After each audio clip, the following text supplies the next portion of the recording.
Assalamu alaikum wa rahmatullahi wa barakatuh. Amani ndobozi nze Ibrahim Mukasa nkwanirizzaako ku mukutu gwaffe guno omuganzi era nga nkugamba nti angabo enzize nkusuubiza nti buli lwakusatu n'olwa Sunday tujja kubeeranga n'omukugu Chris Lule era nga programu yaffe eno baakanyomero kano kateebwamu ssente company ziri bbiri tuli bannamukisa okuli company emanyiddwa nga Logical Motivators nga kwotadde ne company endala emanyiddwa nga Caplog Financial Consult be batuteekamu essente company zebbiri ate nga programu zaffe ziri endala gye nkuleetera abatutumufu bannabyabufuzi n'ebigwa mu kkowe eryo era nayo tulinayo sponsor waffe omuganzi omwami oyo gwe mutegedde era naye ng'ekintu akitambuzza bulungi n'abalala abaagala okulanga naffe still nyongera okubakoola n'okubayita nti come on board tusobole okuba nga bizinesi yammwe tugikuba abaguzi mu maaso obulamu bunyuma kulya ssente nakubeera na ssente mu nsawo era nga olunaku olwaleero mu kitundu kyaffe kino ekyokusatu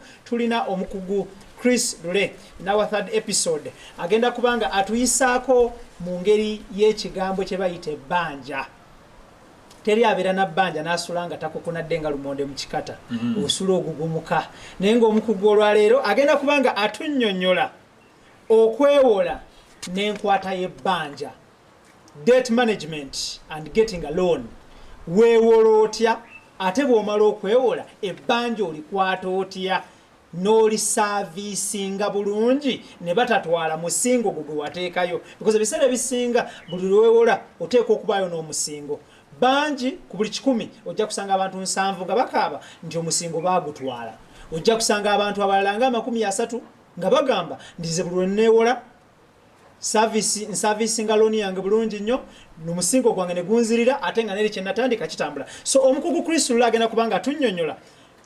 twewola tutya tukwata tutya ebbanja nkwanirizaako ku mukutu guno muganda wange sebo neyanziza bwana Ibrahim Mukasa okubanga natera ompadde omukisa okwogerako eri baganda baffe naddala abatulaba wolokuso extra no stress neera tukomyewo okulaba nga tugezaako okuyamba munnaffe naddala ali mu bizinesi entonotono okulaba nga asobola okumanagingamu essente zino neewole oba okwewola lwaki tutunuulira nnyo aba bizinesi entonotono ne tutatunuulira baneewoze buwumbi 10 buse n'obusiriivu wano naddala wano nze nja kwogerera nnyo ku wano ku lukalu lwa Africa tulinamu nnyo bino ebintu bibiri actually nsonga nkulu nnyo mu bulamu bwaffe ngaffe abaddugavu okunyooma kungi nnyo andaba eyo ajja kugamba nti kati oyo atalina kawumbi ka ssente anampa magezi ki nze eyewola obuwumbi 2 oba 3 y'ensonga lwaki tugenda kulaba nga twesigamira nnyo era essira nga tulissa nnyo ku muntu ono ali mu bizinesi entonotono ayinza atya naye okusobola okwerwanako bino ebigambo byaffe njagala bigende eyo eri baganda baffe bannaffe abalina bizinesi entonotono oba ensamusamu nga tesooka miliyoni 3 kudda waggulu naye nga batambulira mu kwewola era nga batambulira mu bulamu bwa looni. Thank you. Omuntu olaba yali agadde okumanya ani agwanidde okwewola era omuntu oyo agwanidde okwewola yeewola ddi era lwaki aba yeewola okusooka nga sinaba kuddamu ndowooza kibuuzo ekyo bulungi kansooke nzijewo ekintu kino abasinga kyetulwadde fe tugitwala nga generational curse buli lwoyogera ku bbanja abantu abamu beesika era buli muntu lw'omugamba nti ogenda kwewola abamu n'emikwano bagisala oyo n'omufiirwa era njagala okugamba omuntu atulaba eyo nti omuntu yalibadde teyeewoze kutandika bizinesi oba nkaddemu omuntu yalibadde teyeewoze kutandika bizinesi wabula omuntu yalibadde yeewoze okukuza bizinesi so kiba kya bugunjufu omuntu yeewole ayongere mu bizinesi si kwewola kutandika bizinesi okutandika awo oba otunyonyola okutandika bizinesi njagala actually atulaba nakino akitwale resources ezikuliraanye n'ebintu by'olinanga gwe omuntu era kino njagala kigamba abaana ababaddugavu ku ssente ezizo z'olinanga gwe omuntu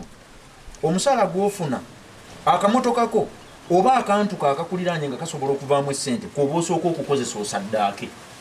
otandike bw'omala okutandika n'otambulako okwo olwo olyoka ogenda eri omuntu alina ssente tusobola okubeera eri mu bannaffe bali betwayogerako friends fools and family oba n'ogenda ewa manerenda oba n'ogenda mu banka. Naye ng'omuntu mu kutandika bizinensi kyalibadde kya bugunjufu era kya buntu bulamu ng'obadde wa kiseeri omwoyo gwo naawe nga ggwe omuntu nga weerumirirwa sooka weeteekemu gwe mwennyini sooka weefeeko ngaawo omuntu ogambe nti kansooke ntunde ku bintu byange kubanga abavubuka oba abantu abalala tubeera n'ebintu byaffe bye tulina nga tebitugattako naye ate nga bitutoolako kati ekintu ekyo kyosooka n'ojjawo bw'obeera n'emmotoka ekitakugattako naye nga kitwala bw'obeera n'emmotoka nga bulinako ogissaamu emitwalo eno olyoka ogende mu kibuga okuba emboozi kyokka ate oli mu kwewola miliyoni 12 otandike ebbajjiro jjawo emmotoka ogitwale otandike ebbajjiro ogira olinnya taxi okwewola okuyingiremu ng'oli mu kunoonya mashini eziwawula embaawo ezitereeza leather ezikuba emisumaali mu ntebe bizinensi yesobola okugejja so si kusigaza mmotoka yo ate ogende weewole otandike ebbajjiro kyova olaba abantu abasinga ebiseera ebisinga akantu kano nako mu kakwotinge bannaffe bano abeewola sente zino ze bafuna tebazaawula na zaabwe sente zeweewola teziba zizo. Tujja kutuukayo kakati mwami Krisule abantu abaliagadde okumanya omuntu yali ewoze ddi ani akkirizibwa okwewola era lwaki oba weewola when to get a loan, who is supposed to get a loan and why should someone get a loan? Okusooka buli muntu yenna ayinamu ekirowoozo ekikula yalibadde asobola okufuna looni ng'ayinamu ekirowoozo ekikula awo twansalenga hu when ofuna ddi looni bizinensi eteekwa okuba nga emaze okutambulako omuzungu agiwa ennaku 999 converting mu myezi gye tusenga otegeera gibeera emyaka 3 toolako oba ogatteko. Thank you. Yeah. Bizinensi nga tennaweza myaka 3 togyewolera ssente obeera tonnafuna kifaananyi kyayo njijjeewa njituusizaawa era ngirazaawa kakati buli lwe weewola ssente ebiseera ebisinga ojja kwesanga ng'omuntu yeewola ssente ng'atandika naye nga tannaba na kumanya kintu kituufu kikyagenda kukola olw'ensonga ngenda kuwayo ekyokulabirako omuntu yeewola ssente ng'alina grocery store tannaba kuzuula bintu ki bye ŋŋenda okutunda bakilayanti bange bye bagenda okunywererako nga nsobola okubireeta mu bungi era ne binkolera ssente akyali mu mata n'abeerako oko mu bisikitsi n'abeerako oko mu lejjalejja n'abeerako oko mu buwunga n'abeera mu sukaali so nga bw'omala ennaku zaffe zino 999 n'omala ozimalako olwo ffe tuba tukuwadde ka certificate wali ketugabira eno mu byenfuna ne tumanya nti omuntu waffe ono kati atandise okumanya olugendo lwa bizinensi ye era omuntu oyo bizinensi bw'abanga agiwandiisizza ng'eri mu mateeka oba nakano nkabagambire ddala kyalibadde kya bugunjufu era kya bwenkanya eri ggwe ali mu bizinensi n'okola bizinensi ng'ewandiisiddwa era ng'emanyiddwa amateeka lwakuba nti bwana Ibra nagambye omwana w'omuddugavu eri nga tutandika ffe wano twakula tulaba bakitaffe mu kusasula emisolo nga babuuka bikomera ne bagwebweru nazzaako saketi kati ekintu ekyo ne kitubeeramu munda muli nti omuntu olina kutambulira mu buyaayi bizinensi ekula era eteekwa okuba nga nnuŋŋamu ng'egenda kukukulira ekugase n'abantu abakuliraanye eteekwa okuba nga etambulira mu mateeka sijja kufaayo ani mukulembeze oba mwami Museveni yafuga oba mwami Mao yaliko oba Bobi Wine ye president business giwandiise mu mateeka bino tebiriko government kiyamba gwe na business y'okubanga mpambi. Thank you. Njagala otunnyonnyole otunnyonnyodde omuntu alina okufuna looni emyaka nga 3 business ng'efunye sense of direction omuntu alina okufuna looni nga egwanidde era n'otunnyonnyola n'alina okufuna looni y'alina business etandiseeko ekibuuzo ekiddako Munnayuganda mwannyinaffe omulungi ali ku kyeyo ne muganda affe omulungi ali ku kyeyo n'ali e Kampala wano ali mu kulaba omukutu guno olunaku olwaleero yeebuuza nti kati omunnyonnyodde nti emyaka 3 ntandise nfunye direction lwaki nga bizinesi erabibwako ani y'alina bizinesi ekibuuzo ekiddako awo omuntu yeebuuza bwe mba ŋŋwanidde nga nina ebisanyizo bifuna looni nfune looni okuva mu banka oba ku bano bamanerenda abatimba obupande ku ma streets okusooka ekibuuzo ekyo ngenda kiddamu ndowooza mu ngeri ya mirundi ng'ebiri oteekwa okunoonya omuntu akuwa ssente nga ziri patient oba okategedde ako essente ezirina obugumiikiriza ntegeeza kimu ekyo sente buli lwe zibanga ebbanga mwoziddizaayo oli okuzimuddiza ng'ebbanga ttono nnyo kubanga bwana Ibra kino njagala kigamba era ne munnaffe yatulaba bye tubalera bye tussa mu business plan yaffe si bye bibeera mu bulamu obwa bulijjo nga tukola business zaffe wali olabye awandika business plan etaafune ataliyo buli awandika business plan bw'ogisomamu bw'okyogamba mukama omyezi egisooka omukaaga obukadde 18 myezi egiddako omukaaga miliyoni 3 togenda zifuna ekyo kyonkugamba mazima mu reality business buli lwetandika nebanga ekula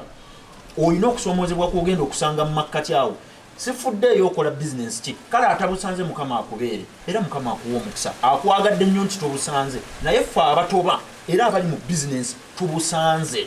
era obuzibu obwo bulina engeri gye bukusaamu mu kasonda ne bukunyiga bw'omu n'owulira nga n'obulamu buggwawo naye olwokubanga oba olinamu kaliniteekwa okubeerawo nze sirina muli n'ogamba nti nze sirina mmanyi kati nga nze bwenja okugamba teriya mmanyi omuntu ammanyi ye katonda wange ka bizinesi kange n'abantu bange bempangaala nabo okwo kwe kumanyibwa kwange sirinaayo munene mmanyi katonda wange ka bizinesi kange n'abantu bange bempangaala nabo so mu bimpimpi kyembadde ngezaako okutegeeza mu ekyo kiri nti buli lwobanga otandiseko bizinesi ng'etambuddeko beera mwetefutefu nti erina ebizibu byegenda okusanga mu maaso awo ate ebinene nnyo kati mu ngeri y'okuba nti kikuli mu birowoozo nti egenda sanga ebizibu biri sente this man it has gotten to be patient era njagala okuwabula omuntu waffe oli afuna sente nti buli lwobanga ofuna sente nga za myaka 3 okudda wansi ebiseera ebisinga sente ezo zonna zitera okutagala amaka ne bagatwala emmotoka ne bagitwala ekyapa ne bakitwala oba oluusi ebintu ebirala ne bigenda lwaki ngamba it has gotten to be patient buli sente zino lwe zibanga mumiikiriza nga zirina akaseera ke zitwalamu okuzizaayo in fact bwe bakuwa emyaka 7 oba 6 oba 5 okusasulira mu looni eyo gwe weesetinge wansi lirya ebbanga liba lya banka naawe weewe ebbanga ogambe nti nze bampadde emyaka 5 naye nja kuligala kusasula mu myaka 4 omwaka guno ogumu gw'osigazaawo abeera alaawensewo era libeera ssemmero lyo kubeera kubwangulwa kwoyimiriramu n'ogamba omwaka guno ogumu gwensigazizza nsobola ntya kati okuddamu neneeteekateeka luli bampa miliyoni 25 kati ngende nfune 75 nfune 10 okweyongerayo so nga bwe bagamba emyaka 5 abantu abasinga basulayo gwannagamba lino ebbanga ddene nnyo emyaka 5 nja kuba sente nzifunye so nga maama mwana wa maama ndaba akasente mmanyi nti kazibu nnyo okufuna era bizinensi ng'etandika ennaku ezisooka olwenda 9 ezo ze nayogeddeko bannanga okuzivuunuka simuniino ebizibu ebiri awo ibula tobala tomooni bizinensi zonna ezitandikiddwa abasingawo tebayitawo wakati awo we bafiira ebyapa ne babitwala emmotoka ne bazitwala n'amaka ne bagatwala so nga ate kyenjagala okugattamu ekyo nti ebbanja sibbi waana wattu kubanga teriiyo okujjako ng'oli mu bana abasajja abanene betwogerako naye kati ffe tuli bantu batono abakozesa emitwe gyabwe resources ezituliraanye okulaba nga twebeezaawo tetuli eri nti genda nfunayo kiprojekiti gavumenti ereese obuwumbi bumeka empennyongeremu nedda ffe 10 ku kinnaakyo kyekizaala kinnaakyo kyengezaako okugamba mu ekyo kyekinti buli lwemba nga sirinaayo kantu bwe katyo mba nteekwa okubeera omugezigezi ne ssente zange era ebigambo bino byendi mu kwogera munnaffe abiraba nga katonda yakusunsula n'akussa eri mu basobola okunoga ebingi gwe bino si bibyo bya muganda wange oyo anfaanana ono agezaako okugamba nti nedda Chris kino bw'aba akyogedde bwe nkigezako mu bulamu bwange kijja kukola oyo ebigambo byange bibye era njagala okukutegeeza muganda nga ndaba ebbanja sibbi in fact ebbanja ddungi nnyo lwakuba nti ffe bwe twewola ssente tulemu okwawula ssente za bizinensi n'ezizo towulirangako omuntu eyeewola ssente ne bamuwa miliyoni 10 esatu ne zigende wa pasita oba zonna 7 10 n'alutwala lumwe wa pasita n'amugamba ansabira pasita n'asooka n'ajjako 5 oba omukulembeze omulala ow'enzikiriza n'ajjako 5 n'amuwa 5 genda okozesa ezo nziwadde omukisa nkuddiramu ng'ondaba mu kamera wano ne bw'anaaba aziyiridde amafuta ne bw'anaaba azisuzizza wa ne bw'anaaba azisuzizza mu bayibuli tezigenda kukola magoba bw'oba toyina financial knowledge ekuuma bbanja nze olwaleero gye nziza okukuwa. Thank you. Caplog Financial Consult nga kwotadde Logical Motivators be batuteekamu essente era nga buli lwakusatu n'olunaku olwa Sunday tujja kubeeranga n'omwami ono Chris Lule ng'atuyisaamu mu ngeri y'okukwata essente n'okubanguka mu byenfuna wano ne wali baganda bange ne banyinanga abalungi abagoberera omukutu guno abali ku kyeyo mbaagala nnyo. Mwatusaba dda ne mugamba nti tuli eno tukola ssente ne mutuleetere ku bantu abatubangula on how essente zaffe gye tunaazikuumamu n'engeri gye tunaazikuzaamu so ne tuwulira okusaba kwammwe kubanga nammwe mutubeereddewo nnyo sawa ne tuleeta abantu bwe bati ababangufu mu mbeera eno gye twogerako ey'ebya Haji Bumali. Kakati Chris nga tuvuddeyo njala tutunulira omusingo. Omulungi atulaba olunaku olwali tutunulira okwewola. Tutunulira enkwata y'ebbanja gwe mulamwa gwe olunaku olwaleero. Tuzze tukumenyera emitendera tuvuddeyo ku ani alina okufuna okwewola ani alina okuwola tuvuddeyo na ddiro olina okwewola. Kati tutunula kye bayita omusingo. Musingo ki omuntu gw'alina okuwaayo okwewola era ddi? Ekibuuzo ekyo nkyeyanziza lwakuba nti kigazimuuko ojja kwesanga nga ebitongole byaffe ng'oggyeko bali be nagambye the 3 Fs friends fools and family abo bye bateraterera nnyo okutunuulira misingo naye ebitongole byaffe bino naddala ebiwandiise ebirina ekiruubirirwa ky'okulaba nga nabyo byegaggawaza and by the way kino njagala kubeera recorded and I want to be unpopular for holding this view ebitongole ebiwola ssente wano mu Africa sagala genda bweru ekiruubirirwa kyabyo si kugaggawaza gweyewoze kaddemu omulundi gumu ekigendererwa kya ebitongole ebyakakasibwa okuwola ssente wano wansi wa Africa wansi w'enjuba kusemazinga wa Africa ebiruubirirwa si byakugaggawaza yeewola ebiruubirirwa byabyo byakugaggawaza bannannyini ssente abaaziteeka mu bitongole ebyo era gwe mulimo gwabwe omukulu so si gwagenze kwewola kyova olaba nkugambye nti ssente zino bw'oba ozifuna zirina kubeera patient era wano gavumenti we yalibadde ekyusirizza negamba nti nedda omuvubuka waffe omuntu waffe ono atandika bizinensi bwe tuba twagala omukwatako asobole okuba nga yeeyimusa ave ku emu agende ku 10 tuteekwa okumubeereramu ne tukyusa amateeka agafuga okuwola n'okwewola lwaki njogedde ntyo interest rates ziteekwa okutunulwamu n'ebbanga ne litunulwamu ne collateral yennyini gw'oyogeddeko oba gw'oyita omusingo nakyo ne kitunulwamu olw'ensonga kakati nze avudde ku university nenjija nenzimbaka bizinensi kange okumala emyezi 6 nengenda mu bank oba nengenda wammanerenda ampe ssente nyinza muwa musingo ki mawowoolo I know. I get your point. Ndera sirina kyemuwa. N'olw'ensonga eyo sigenda kubeera eri sina kindi obeera tonnafuna na transcript yo. Ate tennaba kubaawo. Sirina ne idea yange tennaba kubeera ya muggundu kutuuka kutwala mu banka kugiwa ssente. Naye ate nga nzeetaaga. Kyova olaba mbadde nkugamba nti gavumenti bw'eyingiramu negamba interest rates zino ziteekwa okubeera wansi. Ate ebbanga ne liba nga gumiikiriza. Kyentegeeza mu kyo nti this man has gotten to be patient. Zijje mu kiseera nga kiwanvu kooko nsobola okuzisasuliramu olw'ensonga bwana Ibra njagala okugamba ekintu kino nti omuntu bwe yeewola miliyoni 10 omwana w'omuddugavu gwendiko ne bamuwa obukadde 10 ng'alina bizinensi ya nkoko ku miliyoni zino 10 njagala kutegeeza ssente zino zonna tozeewola kuzissa mu bizinensi mulundi gumu bizinensi obwetaavu bwa bizinensi bwe buba nga bwa miliyoni 10 weewole miliyoni 15 etaano ziragewa emiliyoni zino 5 eziba ziyiseemu mu zino z'oba oyagala okussa mu bizinensi oyo abeera backup wo era tozikozesa kwejalabya togulaako ngatto essaati zireke bakujerege ebitogi bikutuke engatto yambaleemu it is okay lya woolina okulya ebijanjalo n'akawunga n'emmere eddako tetta mmere yaffe ya bulijjo ate tugirima mu Africa leka ab'amalala bagende bali mu bifo biri ebyaffe ebifo byabwe biri ebyebbeeyi naye ffe tunywerere eno ku mmere yaffe ya bulijjo 3.5 ku kakaaga tubeerewo emiliyoni zino 5 kubanga nga bwe nagambye wakati w'emu ne 10 ng'okula ebizibu bye tusangawo biba bingi nnyo byolabye ne byotalabye olw'ensonga mulimu external factors gwe z'otalinaako control okugeza omuntu abadde ayina bizinensi ey'amagi mu COVID muno nga ayina ebbanja lya miliyoni 10 era abadde alisasula ng'atunda amagi nga tegakyalina katale okola otya okusasula ebbanja liri ng'ate banka egambye tetujja kukusonyiwa kati zino miliyoni 5 zirina okubeera waawo nga zaabigwa tebiraze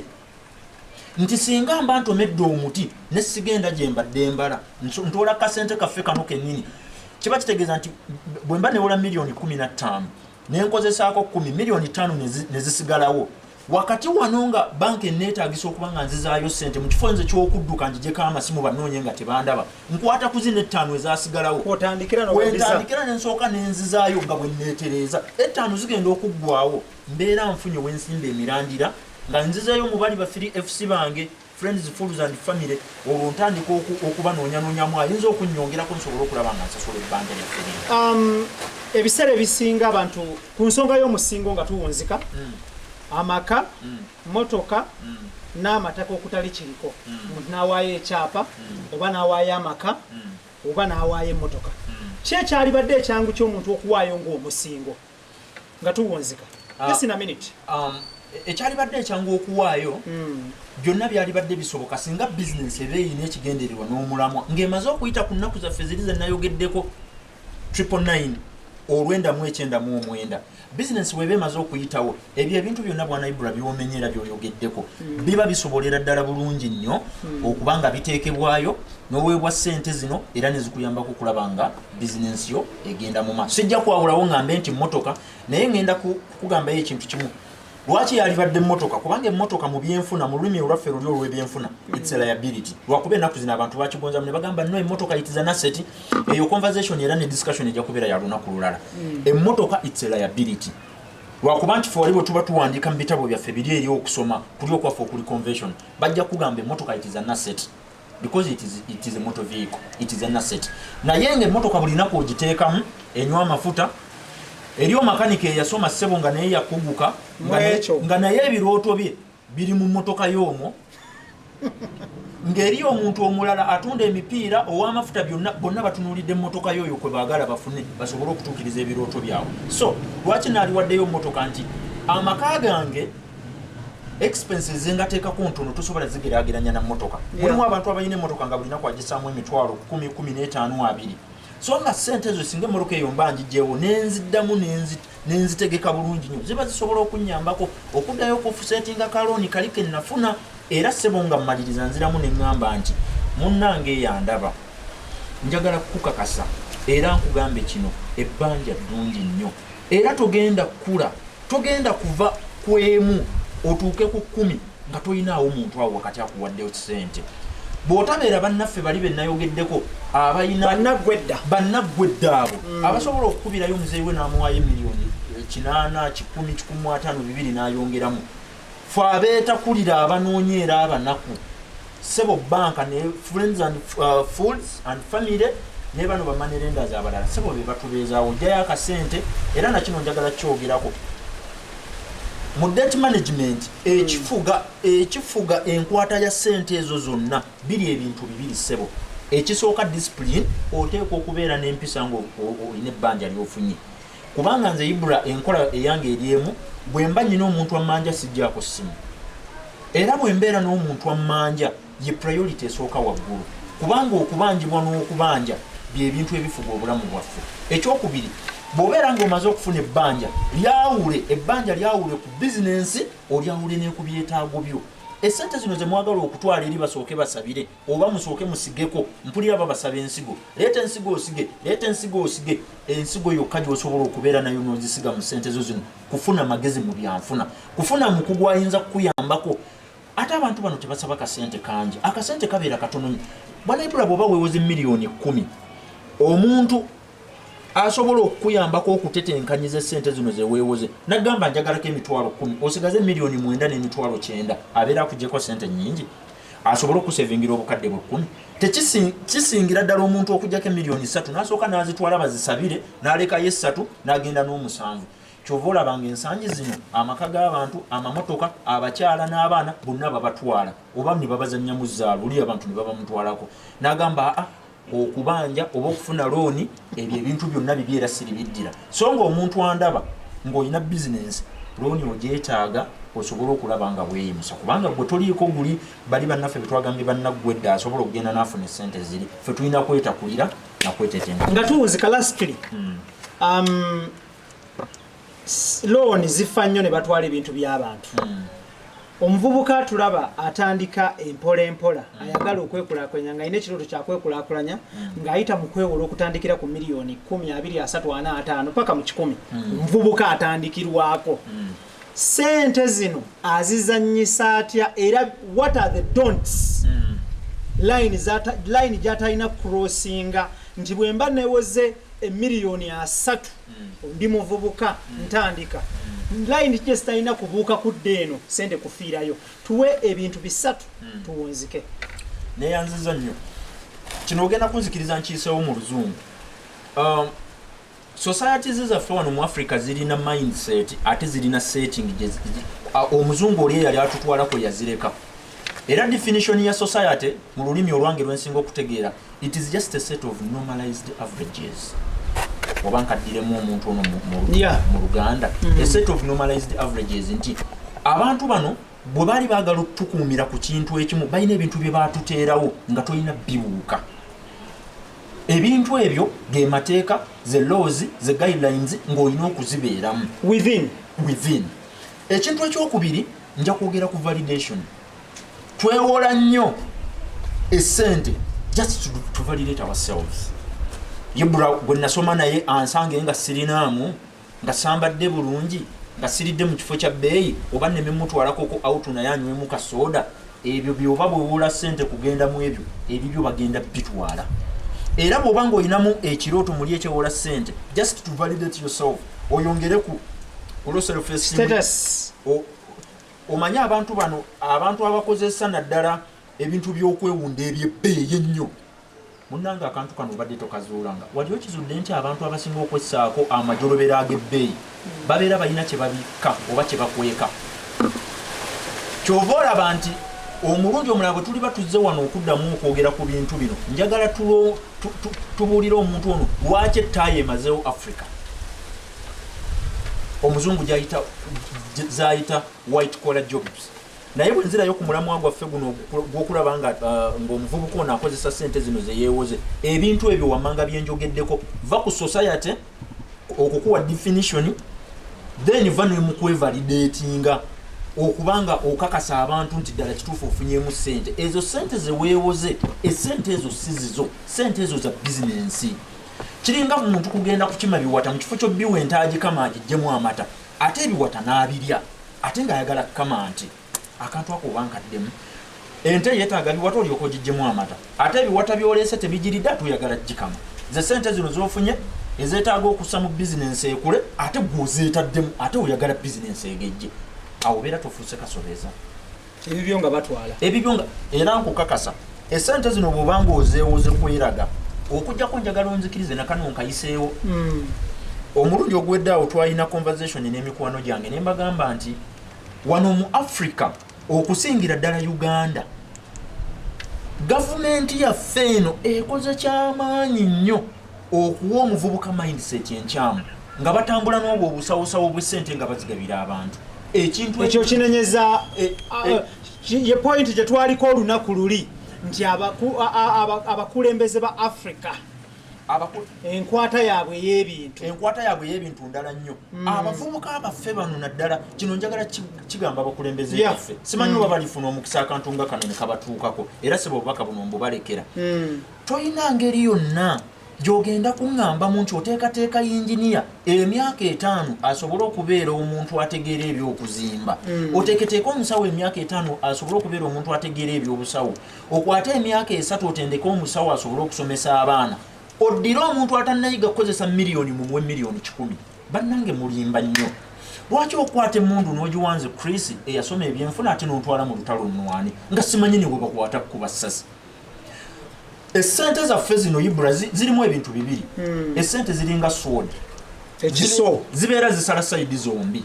bw'ozikwata obubi obulamu zibumalawo bw'ozikwata obulungi oshuutinga n'ogenda bunyuma nnyo kati abantu baffe bano abatambula n'essente ezo nga bazigabaagaba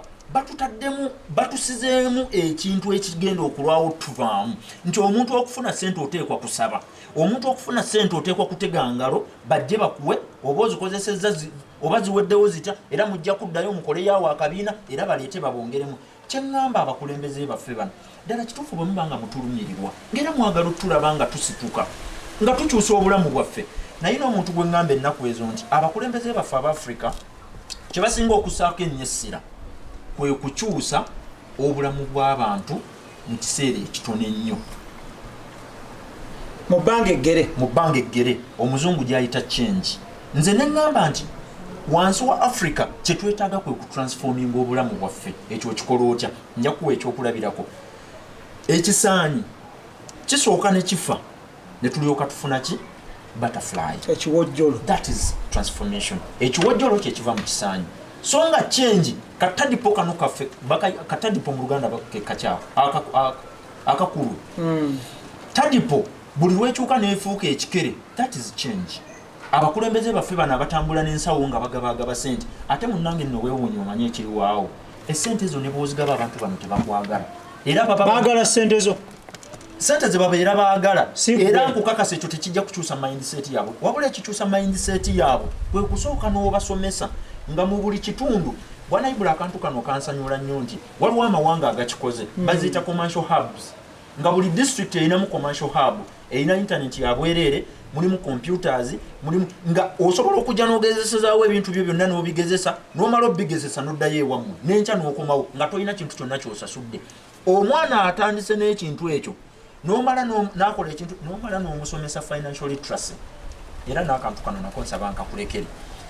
Tewaliwo ngeri gy'ogenda kukozesaamu essente zaffe zino zetugambye ze weewoze nga tufunye financial literacy. Ekyo bakulimba era sente bajja zitwala. I mean properties zo collateral bagenda mutwala oddeyo weevume ebbanja. So nga ekiyina okusooka kwe kusooka n'oyiga emmundu bwe bagikozesa okugikuba n'oyiga bwe bakuba amasasi ne balyoka bagikukwasa. Si bwe guba bwekibeera Katonda bakugenda kufuna looni. Sooka ogende ew'omukugu atagenda kujjako ssente nnyingi zagenda n'okuweera risiti gy'osobola okutwala ku polisi nti yanjijeko emitwalo 10 n'ampa amagezi geegano okusinga okutwala looni nga ne byogenda okuinvestinga mu tobimanyi. Thank you so much. Truly powered by Logical Motivators nga kwotadde Caplog Financial Consult. Ibra K Mukasa gemanya gange eranga omulundi guno tetugenda kubanga tusukkawo. Njagala kwebaza betambudde nabo mwebale nnyo mwebale mbasuubiza tujja kubeeranga n'omukugu Chris Lule mumunoonyeeko ku social media Sikke Lule, that is on Facebook. Muberenga mumu reaching out mu inbox oba kuwolye asobole okubanga emboozi eno muwongera okugirandulula eyo. Era nga mpunzika nga nebaza abatugoberera mwenna. Take time okuwuliriza videos zaffe zino okulaba programs zaffe ez'enjawulo era nga this is our entrepreneur program, entrepreneur show. Mwogenda okubanga omanya ebikwatagana ku bya entrepreneur business n'ebigwa mu kkowa eryo. Then ziri endala ez'ebyobufuzi era nazo nkusaba oyongere okubanga ozinyumirwa nezikwatagana ku social life nazo oberenga ozinyumirwa neza lifestyle oberenga nazo ozinyumirwa nga kotadde n'obulimi. Guno mukutu tulina programs impitirivu obulimi ebyobufuzi ebya business nga kotadde ne social life tukuleetera abantu abenjawulo ba lifestyle. Tetugenda kubanga tusukkawo wano njala kwebaza mwami Chris Lule webale nnyo obuddebo ne team gyentambule nayo of course